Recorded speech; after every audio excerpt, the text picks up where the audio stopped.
Jogadores de férias, né? Todo mundo parado, curtindo, descansando, né? Botando a cabeça no lugar. Resta a gente falar o quê? De especulações. E é para isso que eu tô aqui. Depois da vinheta a gente vai com muita resenha de Vasco. Vambora.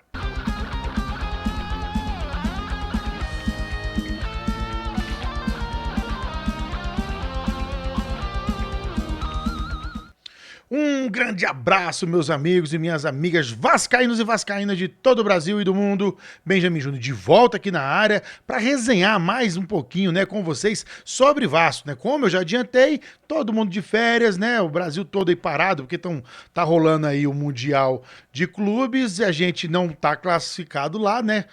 Dá uma invejinha? Dá uma invejinha, mas a gente sabe que dias melhores virão, né? Esperamos. Tá? Enquanto isso, a gente vai secando todo mundo que a gente pode secar. Então, no início do vídeo, já peço a gentileza, deixa teu like, fortalece nosso canal aqui, ajuda esse conteúdo a chegar para mais vascaínos. Caso não seja inscrito, te convido, faça parte do nosso time aqui, clica aqui no botãozinho aqui, ó, inscrever-se, não custa nada, nada, nada. E se você já é amigo da gente aqui, curte nosso trabalho, né, divulga esse canal aí, compartilha nos seus grupos de WhatsApp, Telegram, Facebook, né, para onde você achar que seja relevante, tá chegando esse nosso vídeo aqui. Bom, como eu já adiantei, férias para os jogadores, então a gente entra no campo que de especulações, não tenho muito o que falar. O Vasco vai jogar só dia 15 contra o Independiente Del Valle no Equador, 15 de julho. Ok? Então demora, tem um mês aí pela frente, então vamos no campo da especulação. O que nós temos de novidade? Por enquanto, a chegada do executivo de futebol, né, o homem forte do futebol, o português Admar Lopes, né? Inclusive, a apresentação dele está marcada para amanhã, às 11h30, entrevista coletiva, apresentação oficial, e a gente vai poder ver, né, como é que é o trabalho, pelo menos assim, não é ver como é que é o trabalho, qual a linha que ele pode estar indicando pra gente através de uma entrevista, né? Pode falar de orçamento, falar qual é a expectativa, por que ele tá vindo, qual foi o motivo dele vir pro Vasco, né? Um time que passa por uma crise financeira. Enfim, vamos saber, porque os jornalistas devem fazer perguntas, né, que são interessantes, tá certo? E o que ele tem que começar, como eu falei no vídeo de ontem, é primeiro resolver as renovações, sobretudo Felipe Coutinho e Léo Jardim, tá? Saiu informação, atenção vascaínos, né, de que o Léo Jardim parece que deu uma caminhadinha aí, parece.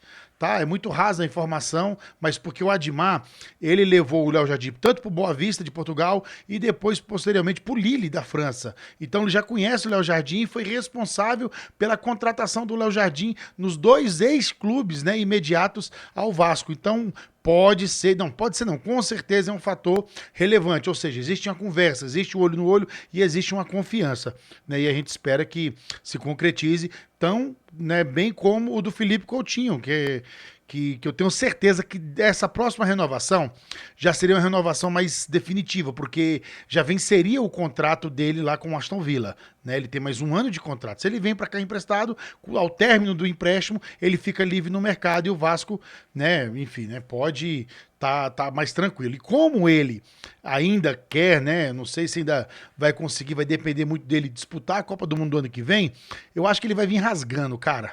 Então eu estou muito, muito confiante com o Felipe Coutinho, sim. Se ele se manter saudável, né, fisicamente bem, eu acho que ele tem futebol sim para voltar, porque o nível dos nossos jogadores tá muito aquém, né? Muito aquém mesmo, tá? Então, tem uma outra série, tem Paulo ainda para renovar, tem uma galerinha ali. Mas tem um aqui, ó, os jogadores que estão emprestados, tá? Bom, o JP saiu agora, né? Foi pro Avaí,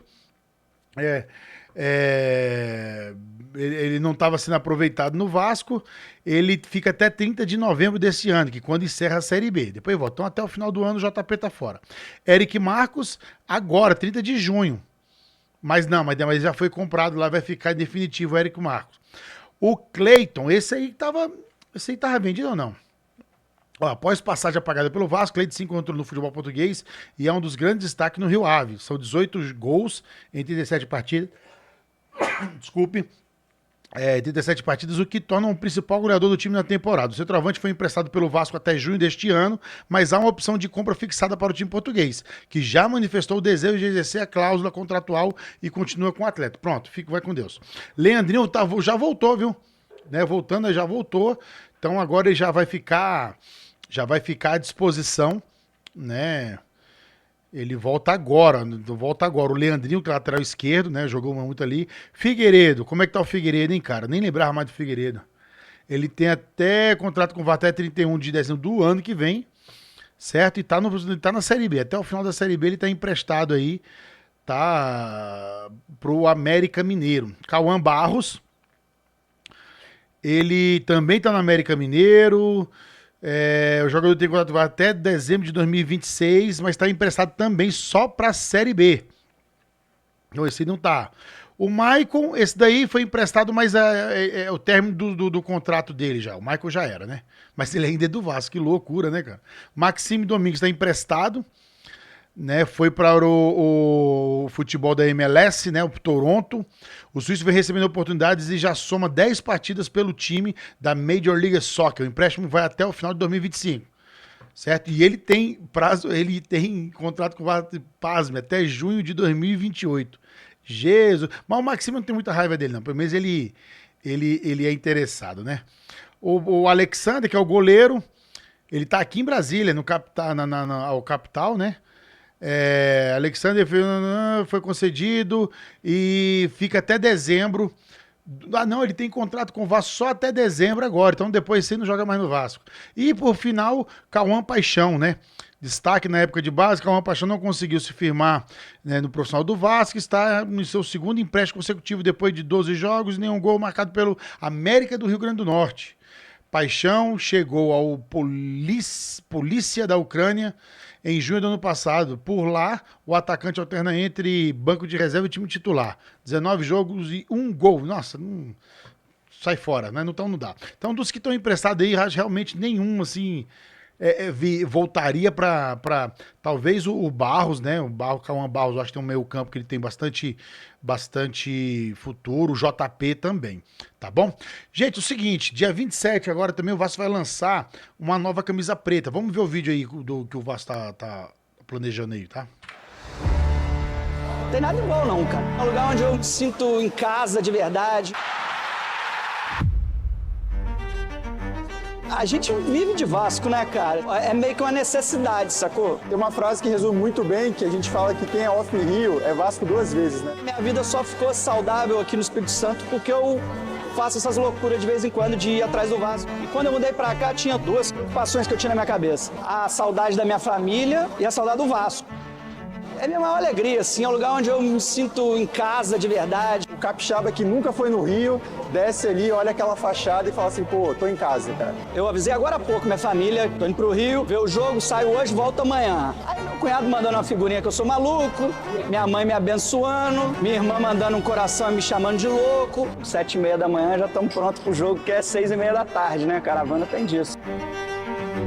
Quem já viveu isso aqui sabe o que é. Só isso aqui já vale também para quem vem de longe viver isso aqui, ser abraçado por tanto vascaínos juntos. Metade do jogo é isso aqui, a outra metade é a vitória lá dentro, que vem daqui a pouco. Pô, a gente pega um busão aqui, mas eu sei que tem gente no Rio que pega 2, 3 condução para chegar no jogo. Então é difícil para todo mundo se vira. Então uma vez que eu chego no Rio, boladão, cansado, e falo assim, porra, nunca mais eu venho, São Januário, não dá para fazer esse bate-volta. E eu trombo com um cara de Manaus. Tem um sacrifício e sempre que o dinheirinho sobra, partiu São Januário. Mas a emoção parece que é a primeira. Você pode sentar num lugar diferente para ver o jogo, o estádio pode estar mais cheio ou mais vazio. E é isso aí, ó. Não podia chorar, né?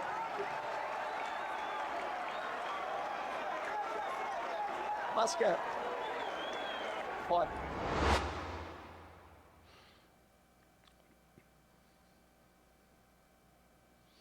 Tá aí, né? Não deram o spoiler da camisa, fizeram um vídeo aí emocionante aí, né? Tudo mais. Vamos na expectativa, né?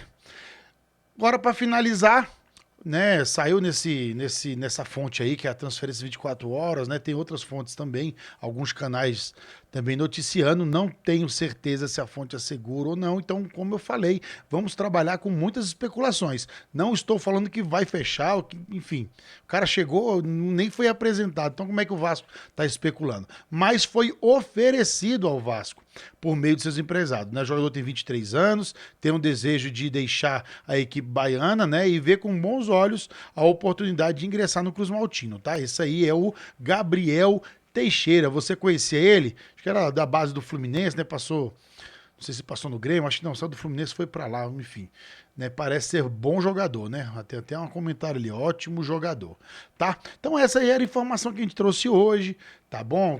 Amanhã vamos ficar atento à apresentação do Admar Lopes, o homem forte do futebol, e verificar realmente qual é a linha, né? Principalmente quem é que vai responder sobre orçamento, sobre salários, qual é o planejamento, o que o Vasco ainda pretende falar, né? Eu vejo alguns jogadores falando de título. Se o Diniz encontrar uma fórmula ali, esse time encaixar, por que não? Uma Sul-Americana ou a Copa do Brasil, sonhar não custa nada. Não tô falando que vai ser, que é fácil, o Vasco é favorito. Não é.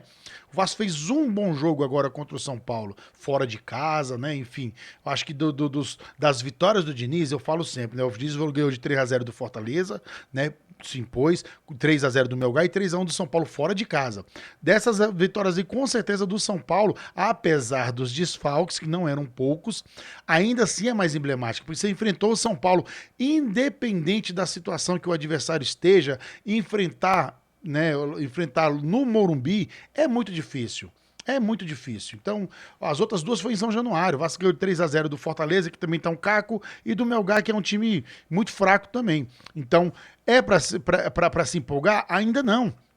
São Paulo que perdeu seu treinador logo após essa derrota pro Vasco aí, né? O Hernan Crespo é favorito lá para assumir o time tricolor paulista. Então, o Vasco, assim, mas o que impressiona no Vasco foi o posicionamento, foi a cabeça no lugar, não desorganizou nenhum minuto, as chances criadas, o volume ofensivo, né, as alternativas pela esquerda, pela direita, crescimento de produtividade enorme do Ryan, né, Nuno Moreira jogando mais solto, Tietê bailando, flutuando, né, levitando nesse meio campo, e sem falar no Felipe Coutinho, né, que é um cara também que, vou te contar, PH, cada dia melhor, né, o nosso Verratti chegou a bola nele, então o Vasco encontrou outras rotas, né, outras alternativas para chegar ao gol adversário, isso é excelente, mas precisa continuar evoluindo, né, por um lado, é bom essa parada aí para os jogadores descansar e recuperar, por outro, pode ser ruim, porque o Vasco não engatou uma sequência de trabalho ali.